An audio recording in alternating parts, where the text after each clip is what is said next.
ദയവ് ചെയ്ത് ആരും ബിനീഷ് ബാസിന്റെ കുഴിനകത്തെ കയറി ചവിട്ടരുത്. കഴിഞ്ഞ ഓണത്തിന് ചവിട്ടിയിട്ട് എസ്ഐയുടെ തൊപ്പി പോലെ നിന്നാ. ഈ ധർമ്മേന്ദ്രയുടെ ചില സമയത്ത് തമാശ കേട്ട ചിരിച്ചിട്ട് കഷത്തിൽ നീര് വീഴും. രണ്ട് സംഭവം നോക്കിയത്. ഞാൻ അന്നേനെ നോക്കണം, തൂങ്ങി കിടക്കണം അന്നേനെ നോക്കണം, ഞാൻ ഈ വടം നോക്കണം, അവളെ കയറി ചവിട്ടാതെ നോക്കണം. എന്തൊക്കെ അതിനിടയ്ക്ക് പാവാട വിരിച്ചിട്ടൊക്കെ ഞാൻ അതിനകത്ത് ചവിട്ടി തെന്നി കൂടാതെ.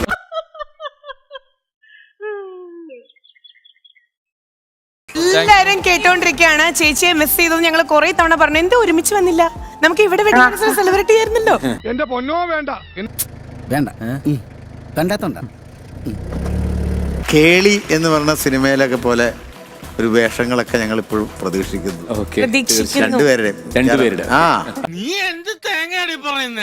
അതൊക്കെ വല്ല ഒരു ഇപ്പോഴും ജനങ്ങൾ കാണാൻ ആഗ്രഹിക്കുന്ന ഒരു സംഭവങ്ങളാണ്, നിമിത്തങ്ങളാണ്. എനിക്കൊന്നും മനസ്സിലാവുന്നില്ലല്ലോ.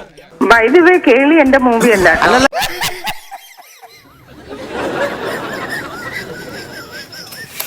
ബൈ ദി വേ, കേളി എന്റെ മൂവി അല്ല.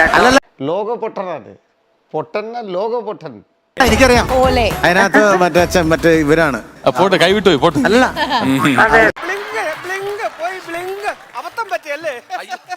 അല്ല,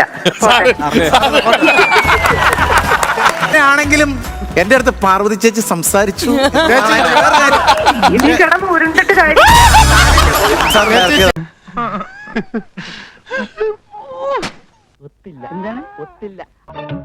സാരില്ലടാ, നീ എവിടെ പരിപാടി അവതരിപ്പിച്ചാലും ഇത് തന്നെയാണല്ലോ നിന്റെ വിധി.